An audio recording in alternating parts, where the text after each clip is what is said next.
আসসালামু আলাইকুম ওরহমতুল্লাহ। প্রিয় বোন আমার, আপনি কি জানেন দীর্ঘ কয়েকদিন পিরিয়ডের কষ্টের পর আপনি যখন অনেক যত্ন করে ফরজ গোসল শেষ করলেন, কিন্তু ছোট্ট একটি ভুলের কারণে আপনার শরীর নাপাকি রয়ে গেল? আপনি ভাবছেন আপনি পবিত্র, আপনি নামাজ পড়ছেন, তিলাওয়াত করছেন, কিন্তু আল্লাহর দরবারে আপনি তখনও অপবিত্র হিসেবেই গণ্য হচ্ছেন। এই একটি ভুলের কারণে আপনার কোনো ইবাদতই কবুল হচ্ছে না। পিরিয়ড পরবর্তী পবিত্রতার ক্ষেত্রে আমাদের মা বোনদের মাঝে একটি সূক্ষ্ম কিন্তু মারাত্মক ভুল খুব বেশি দেখা যায়। আজ আমি হানাফি ফিখের আলোকে সেই বিষয়টি আপনাদের সামনে পরিষ্কার করব, ইনশাআল্লাহ। আমার আদরের বোনরা, পিরিয়ড বা হায়েজ শেষে পবিত্র হওয়া কেবল একটি শারীরিক প্রক্রিয়া নয়, এটি একটি বড় ইবাদত। কারণ পবিত্রতা ছাড়া আমাদের প্রধান ইবাদত নামাজ আদায় করা সম্ভব নয়। আমরা অনেকে মনে করি শুধু সাবান দিয়ে ভালো করে গোসল করে নিলেই বোধহয় পবিত্র হওয়া যায়, কিন্তু শরীয়তের বিধানে ফরজ গোসল আর সাধারণ গোসলের মাঝে আসমান জমিন পার্থক্য আছে। পিরিয়ড পরবর্তী এই ফরজ গোসলের নিয়মগুলো যদি আমরা সঠিকভাবে না জানি, তবে আমাদের সারা জীবনের ইবাদত ঝুঁকির মুখে পড়তে পারে। তাই আজকের ভিডিওটি আপনার জন্য অত্যন্ত গুরুত্বপূর্ণ। একটুও টেনে না দেখে শেষ পর্যন্ত মনোযোগ দিয়ে শোনার অনুরোধ রইল। হানাফি মাযহাব অনুযায়ী ফরজ গোসলে তিনটি বিষয় ফরজ। এই তিনটির যে কোনো একটি যদি বাদ পড়ে যায় বা শরীরের সামান্য একটি পশমের গোড়াও যদি শুকনো থাকে, তবে আপনার গোসল হবে না। সেই একটি ভুল কি?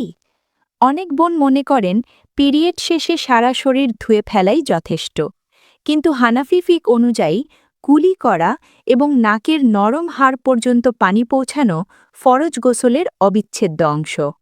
আমরা অনেকেই শুধু মুখে পানি দিই বা নাকে আলতো করে পানি ছিটিয়ে দিই, কিন্তু মনে রাখবেন, যদি দাঁতের ফাঁকে খাবারের কণা জমে থাকে যার নিচে পানি পৌঁছায়নি, কিংবা নাকের ভেতরে শুকনো ময়লা থাকে যার কারণে পানি চামড়া স্পর্শ করেনি, তবে আপনার ফরজ গোসল অসম্পূর্ণ থেকে যাবে।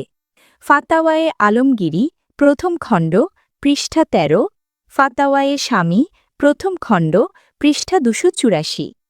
বোন আমার, বিষয়টি আরও সহজভাবে বুঝিয়ে বলি। ধরুন আপনার হাতে নেল পলিশ লাগানো আছে বা এমন কোনো আঠা লেগে আছে যা চামড়ার উপর আবরণ তৈরি করে রেখেছে।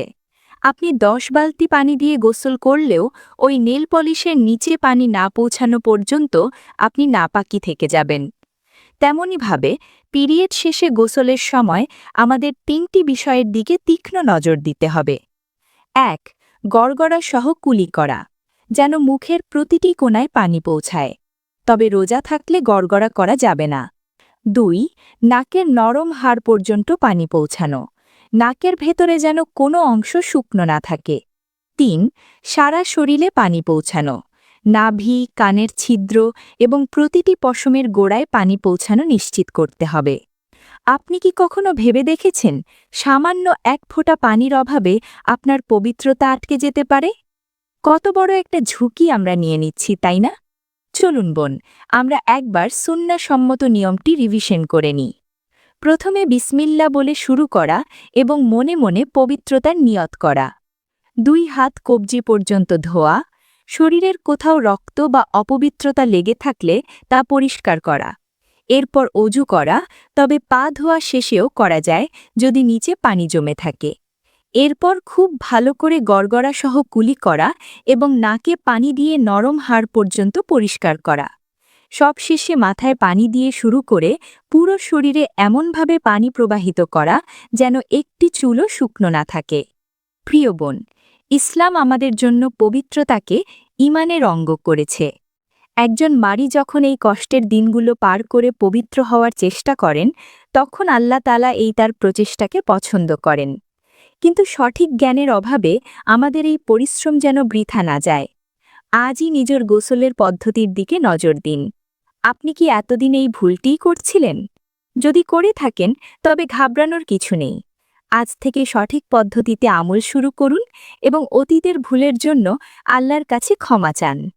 আল্লাহ বড় দয়ালু, তিনি ক্ষমা করতে পছন্দ করেন। ১. আমার বোনদের কাছে ছোট্ট একটি প্রশ্ন। ফরজ গোসলের সময় নাকের কোন অংশ পর্যন্ত পানি পৌঁছানো জরুরি? কমেন্ট করে অবশ্যই জানাবেন। আমি দেখতে চাই আপনারা মাসালাটি কতটুকু বুঝতে পেরেছেন। 2. আপনার পরিচিত অন্যান্য বোনদের সাথে এই ভিডিওটি শেয়ার করুন, কারণ অনেক বোন লজ্জায় এই বিষয়গুলো কাউকে জিজ্ঞেস করতে পারেন না। আপনার একটি শেয়ার হয়তো কারো ইবাদত কবুল হওয়ার উসিলা হতে পারে। 3. এই ধরনের আরও দলিল ভিত্তিক ভিডিও পেতে আমাদের চ্যানেলটি সাবস্ক্রাইব করে বেল আইকনটি চেপে রাখুন। আল্লাহ আমাদের সবাইকে সহি দ্বীন বোঝার তৌফিক দান করুন। আমিন।